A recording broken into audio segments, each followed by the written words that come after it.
Welcome back, everyone, to the Temple of Technology. I'm your host, Scott James Magner, the idiot with a microphone. And tonight it's another episode of So Here's the Deal, the Ars Intimate webcast where I explore my vast media collection with my friends, talk about each piece and what it means to us. For tonight's episode, we are going to be covering, as part of our David Lynch Film Festival, Industrial Symphony No. 1. The Dream of the Brokenhearted, 1999's musical fantasy comedy, directed by David Lynch, with music by Angelo Badalamenti, and featuring Julee Cruise.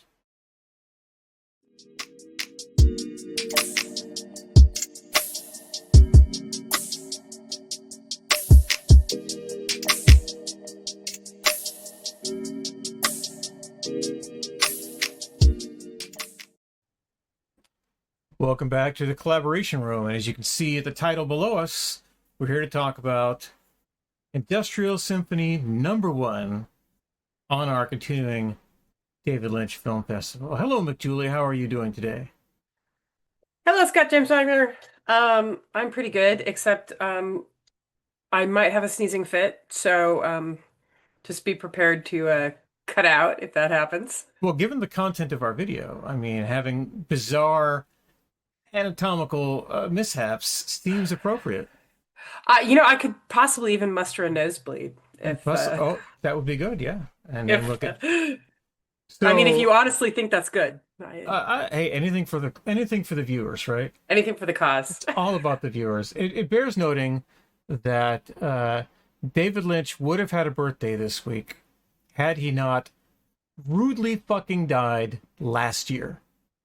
And that means that our David Lynch Film Festival is also having a birthday, pretty much. We've been doing this a year now.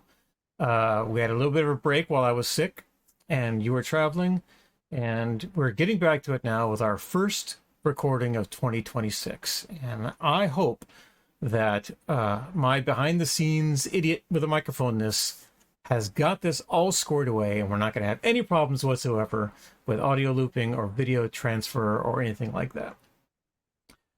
We are here to talk about, again, Industrial Symphony No. 1, which is, quite frankly, one of the weirdest things I've ever seen in my life. And I own movies with singing zombies playing baseball, which I'd be happy to go into at some point, because it's a horror thing, and Julie and I like horror. But this is essentially a giant music video shot on a soundstage somewhere. It had to have cost a lot of money. It's unclear how much money this actually cost. But with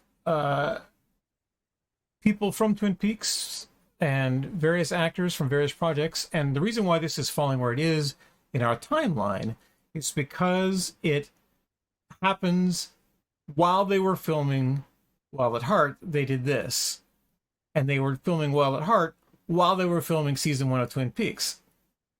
So it's Turtles all the way down. It's David Lynch all the way down. And Dave behind us there, on wherever he is in our background. Yeah, he's around here somewhere. He's around here somewhere. He would appreciate the irony of how nested all of these projects get, because he was really working hard during this period of his life, trying to make some money, trying to make a name for himself. Trying to type.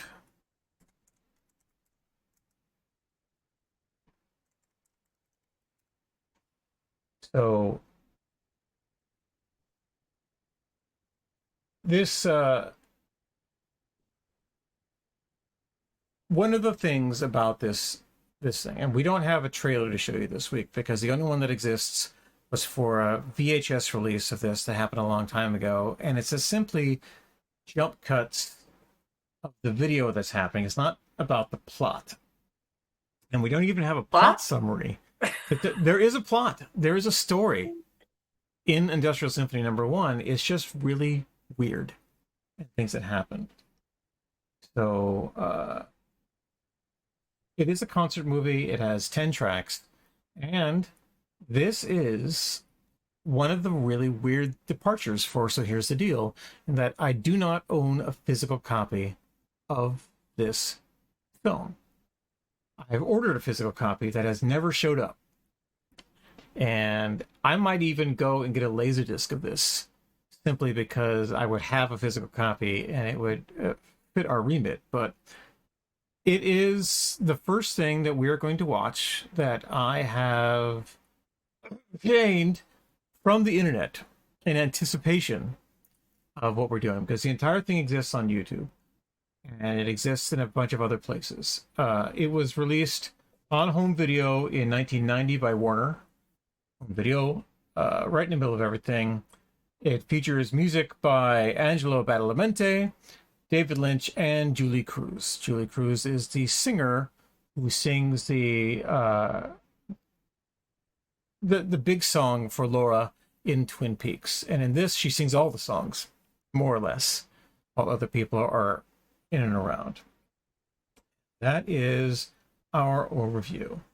Julie, when did you first become aware of Industrial Symphony No. 1? Well, it was during the summer, in between the end of season 1 and the beginning of season 2 of Twin Peaks. I mentioned before that I watched Twin Peaks in real time with a group of friends who were all big fans. And there was one guy in particular who was a big fan of Twin Peaks. He got the wrapped in plastic newsletter and all that kind of stuff. And I think he was the one who had obtained the video. But I'm actually, now that I think about it, I'm not sure if it was purchased or if it had been rented from a video store. Like, I'm not sure how we came to have it. I just know that I was invited over to the house where we watched Twin Peaks. Oh, we got this video. And so a bunch of us watched it together. Probably drinking. Oh, yeah, drinking happened. Yeah, where is it? Oh, shucks. So apparently there is a newer DVD release. I was trying to get the lime green set that it is in, which is what I was trying to get for the longest time. There was a Laserdisc. The Laserdisc is really cool. I've been able to find that. There is a 2 DVD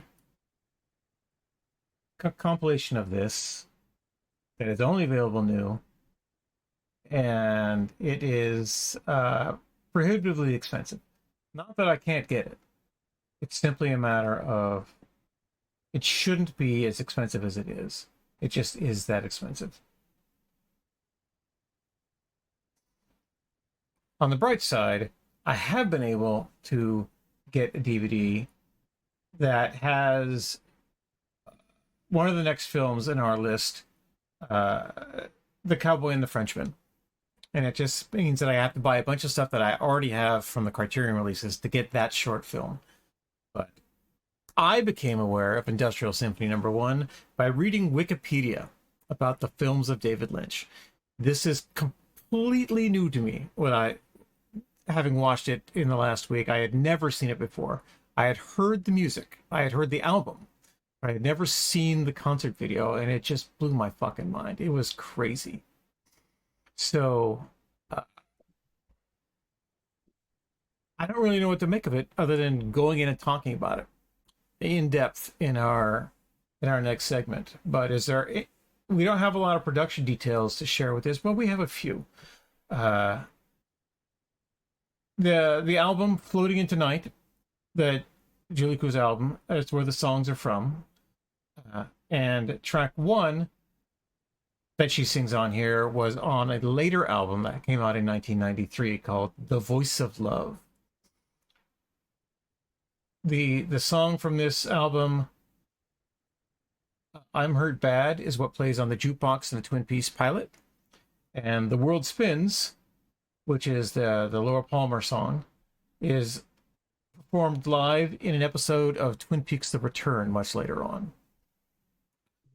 It was released on VHS in 1990, on Laserdisc in 1991, and DVD in 2008 as part of the lime green set collection, which is the one I actually want. I'm trying to get that one.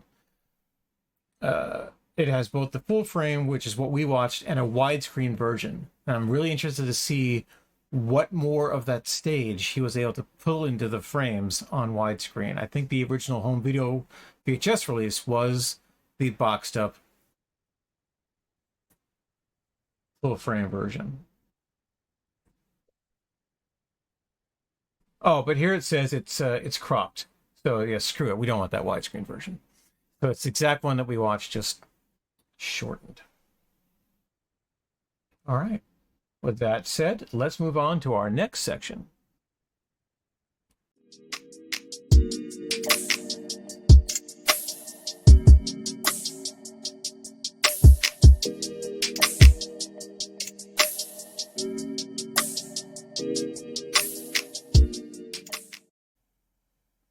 Okay, so right between this segments, Julie and I were talking about what we actually had to talk about in this segment, because this is a very short film, very short concert film, 49 minutes, but a lot of shit happens in it.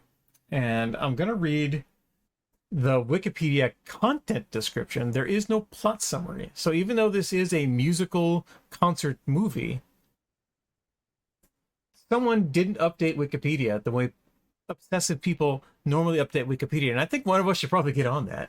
We should. Watch this. It's our job should be choose to accept it. It's our job should be to just say, hey, Wikipedia. So here's what's on Wikipedia right now.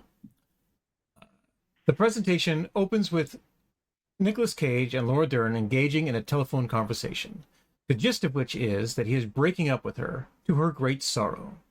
Though they are never named as such, the two characters bear a striking resemblance to Sailor and Lula from Lynch's movie Wild at Heart. The rest of the play is a hallucinatory dream that the heartbroken woman has. In the credits for Industrial Symphony No. 1, Nicolas Cage is listed as the Heartbreaker. The show takes place on a stage, the main props being a see, there's no commas here, and they're not dealing with the adjectival order. It's really pissing me off. The main props being a tall metal girder-like structure in an abandoned shell of a car, with flickering lights and cacophonous sounds used to create disturbing, nightmarish effects. Much use is made of actors suspended from ropes, flying and falling, as well as dancers. We talked a little bit about the music. Wikipedia goes on to talk about the important pieces of the music, but then there's a part that pops in at the end, which is important. Michael J. Anderson, known for his role as the small dancing man from another place on Twin Peaks, is featured on track 3, patiently sawing a log of wood to Badalamenti's discordant music.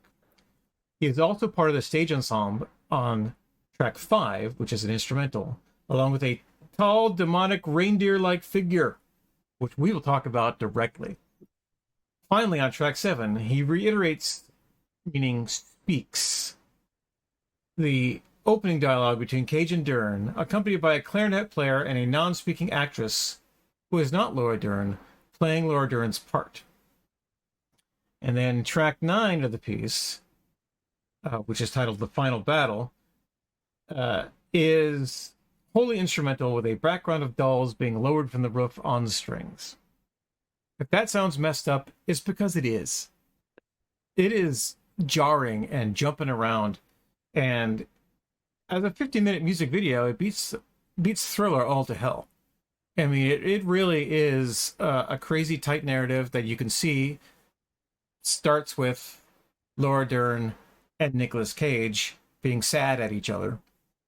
Laura Dern being much more sad than Nicolas Cage because she's a much better actor. But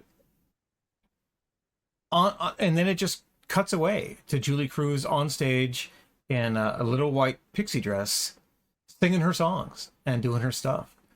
There are a lot of really cool visuals that go on in this. But so Julie, talk about the televisions. The televisions. I mean, basically, it's an industrial symphony, so it involves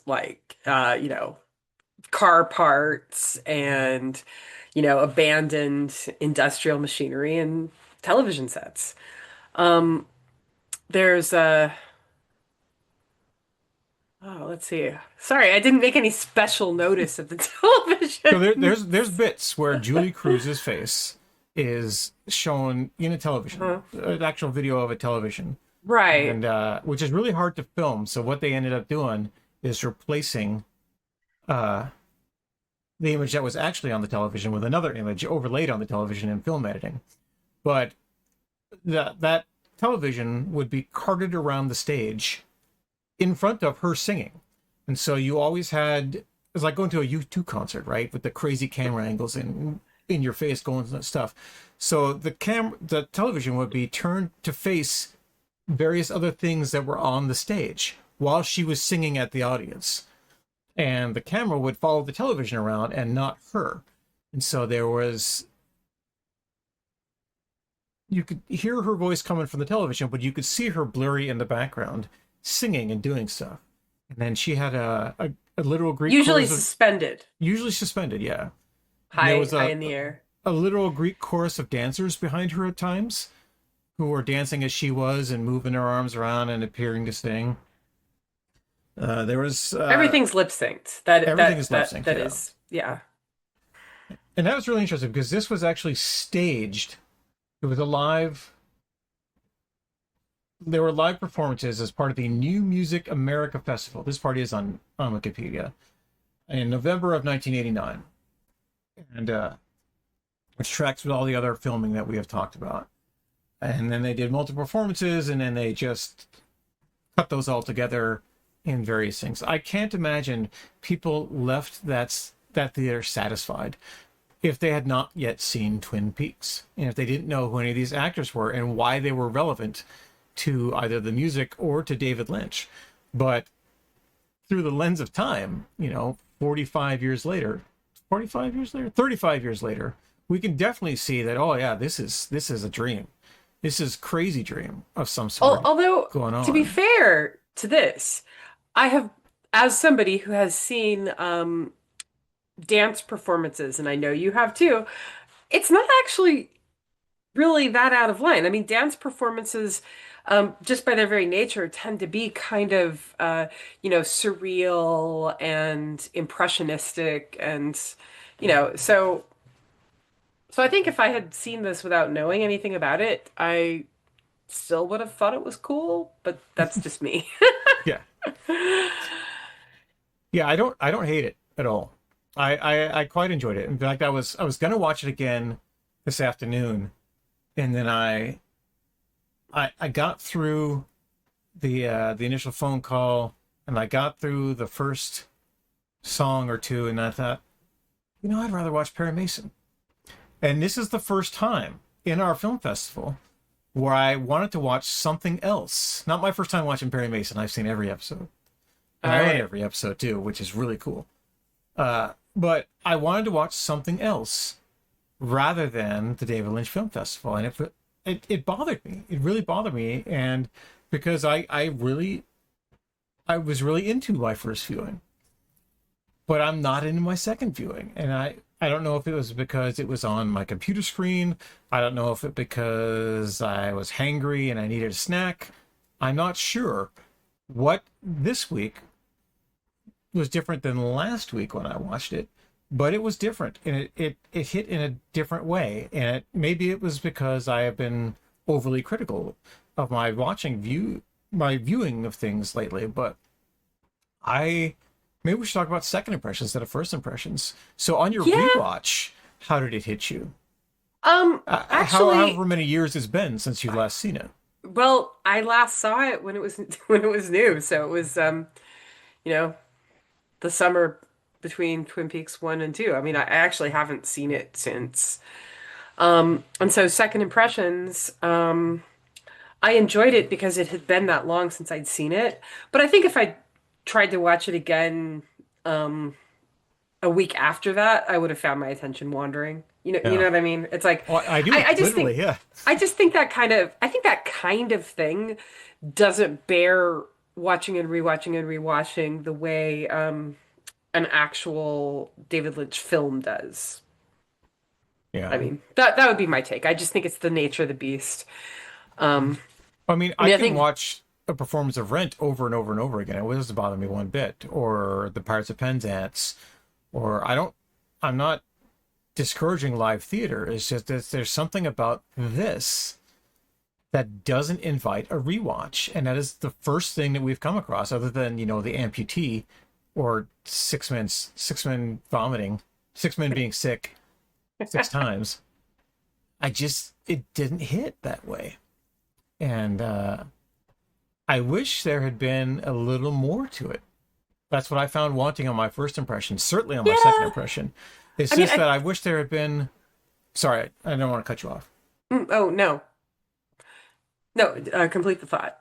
I wish there had just been a hair more David Lynch in the David Lynch macabre whack job thing that was going on the screen, because it was a whole lot of Julee Cruise. But at the same time, there was enough David Lynch there and enough Angelo Badalamenti there to make Julee Cruise not as important. And knowing what I do, in that they actually fell out over royalties and stuff and didn't talk for 20 years. I can see why. She's a very talented artist. She's got a unique sound and a unique voice, and she is the literal voice of Twin Peaks. But when they weren't doing Twin Peaks anymore and they were doing other stuff, she just wasn't the right voice for David Lynch. She still kept working with Angelo Badalamenti, but didn't work with David. And maybe some of that fracture points are showing here on this screen, or the making of this caused that fracture, which eventually became a fissure and a divide between them. Yeah, I also think part of it is basically a music video, because it's not sung live. It is exactly it's lip synced. It's the recordings from, it's the recorded versions. And I think that given that there isn't quite enough change from one song to another. Like there's several songs, it seems to me that there's several songs where basically she's just floating. And it establishes this kind of dreamy mood that is suddenly disrupted quite violently when she falls. And I think that's actually the best part. That's the part where it's actually starting to approach something like excitement, where she's floating and singing about floating and everything's very dreamy. And then all of a sudden the music, does this dun, dun, dun, dun, dun, thing, and she falls quite dramatically. And then a few moments later, a bunch of people in hard hats use red lights to resurrect a flayed deer that looks like some kind of, I don't know, demented forest god. It's literally terrifying, actually. Yeah, yeah. Like I can't explain why. It's just the combination of the red lights and the flayed deer and the actor kind of tottering on stilts, kind of rocking back and forth in this way, and the music, this like rah, rah, rah. I mean it's just really discordant music. And it's actually the part of it's the part of the show that had stuck in my mind the entire time, that where it's like, oh yeah, it's the flayed deer. If you'd asked me what happened, I in this before rewatching it, I could have told you Julee Cruise floats and then there's a flayed deer. That's what I could have told you. Yeah. While I was sitting here, I realized that this would have been an excellent opportunity for us to record a commentary track. Ooh. Which we might still do. Not tonight, of course, because yes, we need to give this some time. But at the end of Twin Peaks season 2, let's go back and watch this again. Okay. Because we've got 20 episodes? 18 episodes, I think, in season 2. And let's go watch this again with commentary. Because there's a nice clean break between that and the next thing, which I believe is on the air.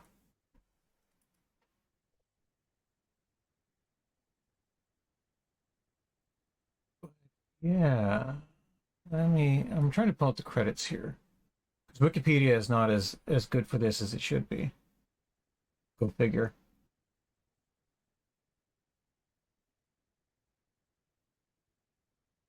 There it is. 1990.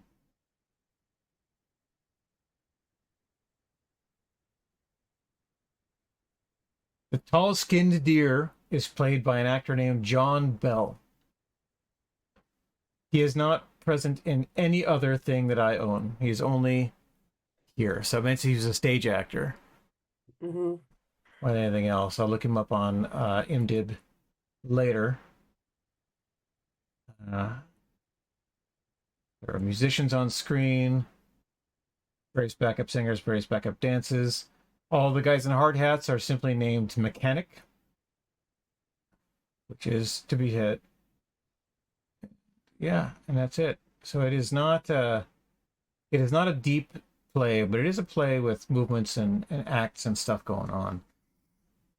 And those are our first impressions. I think we've got enough to talk about some expanded coverage things, though. So let's move on to that segment coming up now.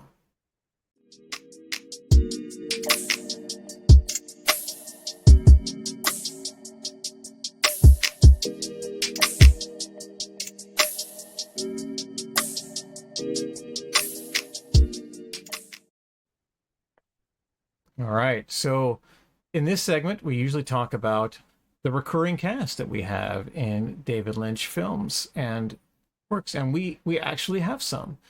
So we've got Julee Cruise, of course, who is presented on screen in multiple bits as kind of the singer in Twin Peaks and Twin Peaks: The Return.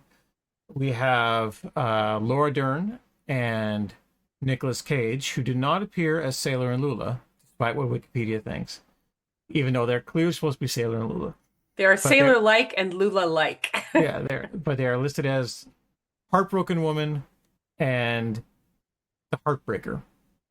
We have Michael A. Anderson, who is actually called in the credits. He is listed as Woodsman because he's sawing a log. But he's the man from another place. He's the guy who is our not so friendly narrator, not at all reliable, into the other world that Dale and various others visit in the lodges. And that's it. We have a sidequel in that the guy who plays the clarinet standing next to Michael J. Anderson is Andre Badalamenti, Angelo's son. And you can hear Angelo Badalamenti in the strings that are throughout the piece. But I believe we are rife with the other thing we like to cover for David Lynch. The festival are Lynchian tropes, and I bet you've got a bunch of them. Oh, it's basically just a barrage of Lynchian tropes, honestly. I mean, Let's fill out our scorecard. All right, heartbreak, people floating, 1950s aesthetic. Julee Cruise's outfit, and then later is like a 50s prom dress, and then later on she has some women singing, dancing with her who are also in these 50s prom dresses, and the cars are retro. The sort of industrial wasteland aesthetic is very much on display. Like the entire set is basically like a junkyard, which also has some kind of manufacturing concern. Also, interestingly enough, specific to Twin Peaks, like I'm not sure if these are always Lynch tropes, but they are definitely Twin Peaks tropes, which is the sawing the log. Mm-hmm. Logs. And then the flayed deer. Because one of the things that I've mentioned with Twin Peaks is that there is this kind of Northwest Gothic look where, there's all these animal heads and antlers and things like that everywhere. Very present in Twin Peaks. Um, We so got blaring sound and darkness and smoke and light. And I honestly wouldn't have been surprised at all to see John Merrick come out on screen and do a little dance. It was that surreal to watch this thing. If you're one of the 5 people who watches this or listens to this later on, and you have not seen this, go see it. Absolutely go see it, because watch it on YouTube like I did, because it's out there. It's part of his vocabulary that goes on from here, and we'll see this vocabulary chorusing and coming into other works that happen. And this is, I think, a very important step, and that's as I had many thoughts about the characters that were in this and where they might fit into the Lynchiverse. For example, I honestly think that was the man from another place. And the fact that he was talking forwards and walking forwards meant that we are in the other place. Because he says very clearly, where I come from, there's music in the air, and the birds sing a pretty song. And that's what's going on behind him on the stage. You know, there are women dressed like swans, swanning around and singing a song, and there's music literally in the air because they're hanging on wires. It definitely, for me, echoed. That might not actually be the right term I want to use. Echoed, but it echoed the crazy radiator theater from Eraserhead, right? Where that's what goes on in the other world, and our Eraserhead protagonist gets to stare into that and see that crazy place that is a part of his reality, but part of some reality somewhere that he is half in, half not in. Also, the Club Silencio in Club Silencio, and my favorite, Mulholland Drive. It'll take us a while to get there. We're gonna get but there. We're all looking forward to it. We're all looking forward to it. It's gonna be awesome. Hey, we're only 10 years away at this point. All right. But yeah, you could say weird performances is another Lynchian trope. Yeah. Or things on stages. Things on stages. Things on stages is definitely a bit, because it's I think it's just my brain just stopped working. Okay, he loves a chanteuse. Oh yes, he does love a chanteuse. That's a great he loves word. a chanteuse. Mm-hmm. There's been one in every iteration so far, right? Because we had one in Blue Velvet. We definitely had one in Wild at Heart. Same actress, in fact, of Isabella Rossellini, and people singing and being part of it. I had an interesting thought about the language of musicals, where when people are overcome with emotions, they just start to sing. And that's what this is in the Heartbroken Woman's mind. In fact, this is The Dream of the Heartbroken Woman is the subtitle for this, isn't it? I think that's correct. The Dream of the Brokenhearted, right? Where she's overcome by emotion, and the only way she can express that is to jump feet first into this and sing all these songs in her head that she may be making up. Who knows? Or maybe she's having a stroke. It's hard to tell. But the antecedent of this, and not directly connected to Lynchiverse, is a movie that I hate nearly as much as I hate Hateful Things, is the movie Sucker Punch. No.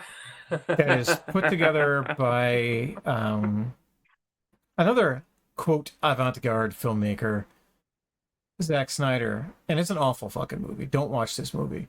But it has Too late. this same... yeah, no shit, right? I was dragged to it. I mean, Sucker Punch describes the previews were awesome. The previews looked really good. Were these women dressed in 50s gear fighting World War II Nazi giant robots. It's like, fuck yeah, I want to see that movie. That movie is awesome. That movie is 8 minutes long within Sucker Punch. and it's 3 levels of Inception deep, which is how bad this shit is.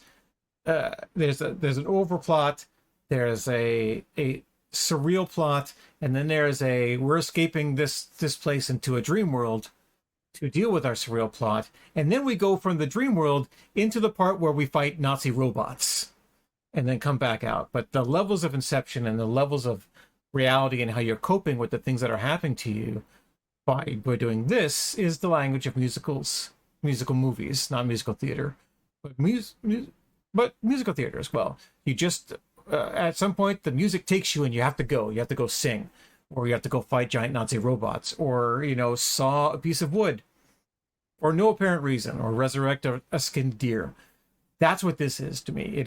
It's great musical theater in that it evokes that something weird has happened and people have to perform their emotions, and then later on, when there's more reality and more truth on stage, there is no singing, there is no music, and there's just talking.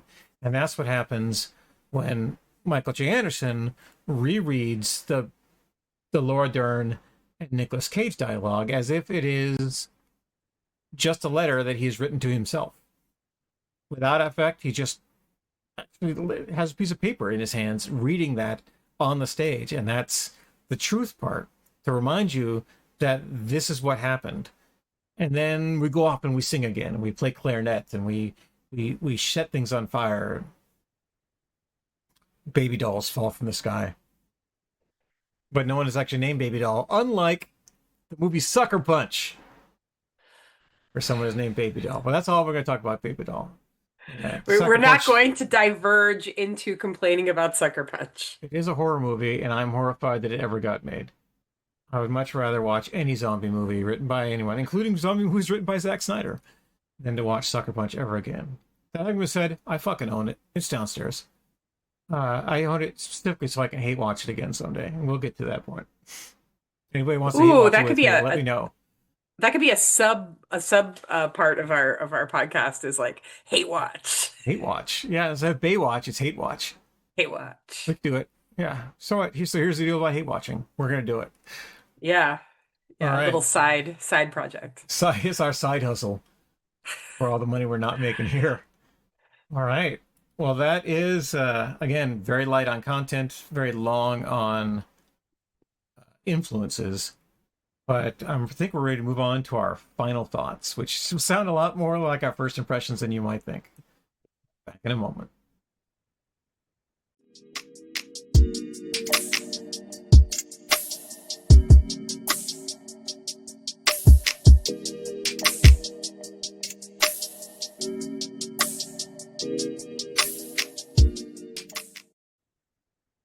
And we are back for more of our final thoughts or whatever thoughts we want to have. And now Julie reminded me that she has a thought that she hasn't got to yet. I also have a thought. So Julie, take us away. Well, my thought as I was watching it is that prior to seeing Industrial Symphony No. 1, Dream of the Brokenhearted, I'd never seen a Cirque du Soleil performance. But now that I have seen a Cirque du Soleil performance, in fact, a few of them, it particularly the Beatles' Love. I was just sort of briefly reminded, like during, when people on wires are suddenly whisked away from cars. I was like, wait, I've seen something like that. Oh, Cirque du Soleil. And I realized that in the context of something like Cirque du Soleil, the weirdness and the surreality. I mean, Cirque du Soleil isn't usually quite as weird as this, but it's not unweird. So so that I immediately started contextualizing it in that way, and it's got a lot of the same the dancers, the performers, like the guy on stilts doing the flayed deer, or the dancers, or the other, the semi-naked dancers who are riding around in the car, that kind of stuff. They are all, they all have those skills. And also, like, hanging somebody on a wire while they sing is very Cirque du Soleil. So I realized that when I first saw it, I had literally no context for it at all, but now I have kind of a context for it. And not just the David Lynch context. Yeah. Anyway, that was my thought. So my final thought, the most important thing that people should take away from this is that this was a project David Lynch did at the height of his creative powers. Now, when I say that, I mean he had the most ability to affect art at this point because he had done Oscar-nominated films, he had done Emmy-nominated television, he had full backing from studios, and he was able to just go, hey, I want to do this thing, and he could just go and do that thing. He didn't have to worry about that. So he was just going to produce Wild at Heart, but then he read the script and said, no, I want to do that. And then the actual production company said, yeah, we want you to do it too, Dave. Here's how much money you have. And he goes, I can do that. So this is what David Lynch can do unfettered, right? He is his own boss. He's the director, the choreographer, the writer. He could do this, and this is peak Lynch. This is the height of his creative powers. I'm not saying he hasn't done better things, because he has done far, far better things than this. Like, half the episodes of Twin Peaks season 1 were better than this, and he wasn't even doing those. He was just, they were working off his notes to do that. But this right here is the sad man behind us being happy and being joyous and doing art in a way that he hadn't done it since Eraserhead, when he wasn't responsible to anybody but himself and his collaborators. That's my takeaway. So, Julie, what is next for us at the David Lynch Film Festival? I believe it is the season premiere of season 2 of Twin Peaks. That is right. And we're going to do the season premiere episode of that as a oneer. We're just going to do one episode for that, and then we'll probably return to a format of 2 episodes a broadcast, but we might find that we want to take more time with season 2 than we did with season 1, because we're not in as much of a rush, I think. And it's been so long between broadcasts, we kind of want to see each other more often. And so getting together to even talk a briefer amount of time about things that we love would be good for everybody. So yes, season 2 of David Lynch and Twin Peaks, which will actually be David Lynch's Twin Peaks rather than Mark Frost's Twin Peaks, is our next stop. And Julie, I'm looking forward to it. Season 2 premiere is one of my favorites. Yeah, it is. It is so good. It is, because, I mean, spoilers. The last we saw Dale Cooper, he just took 3 in the chest, and we don't know what's going on, right? And we find out what's going on here, and it's another spoiler. We find out that Dale Cooper's a superhero, and that's just all the way. He was a super spy and super detective before, but he's a superhero, and we'll see that in the next episode of both Twin Peaks and So Here's the Deal. So, Julie, where can people find you online? I am McJulie at most social media things, and gothhouse.org is my for my Goth House is my site for my Goth House Press. Also, you can Google Waking Up Naked in Strange Places. That's my first book, and if you can remember that, you can usually find the rest of what I'm doing. All right, and if you want to get a copy of that, you can either get one from Julie if you see her on the street, or you can go to rsentertainment.com. This is an RS Entertainment podcast, and we like to promote independent authors, and I'll be back to talk to you about that in just a moment. But until then, this is Scott James Magner, the 8 with a microphone. Julie McGalliard, McJulie. Am I an idiot with a microphone? No, I'm an idiot with a microphone. Oh, okay, yeah, but Scott James what am Magner, I? comma, the idiot with a microphone. I'm a something with a microphone, I feel. And then I went like this to Julie McGalliard. She can provide her own tagline. I'm not gonna. I feel like I need a tagline. I'll put it right there underneath your face whenever you want.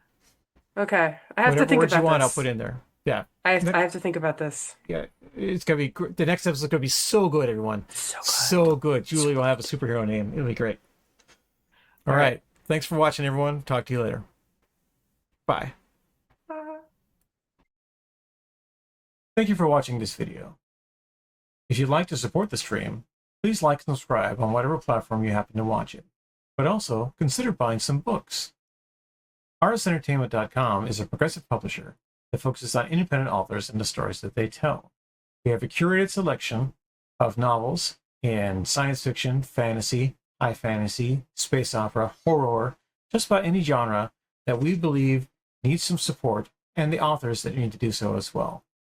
You can find this website by using this QR code or by typing rsentertainment.com into your browser and head over to our shop where you can get a free book written by me, Scott James Magner, called Homefront. Homefront is my 2014 science fiction novel, which I've later expanded into the Homefront trilogy of Invasion, Landfall, and Beachhead.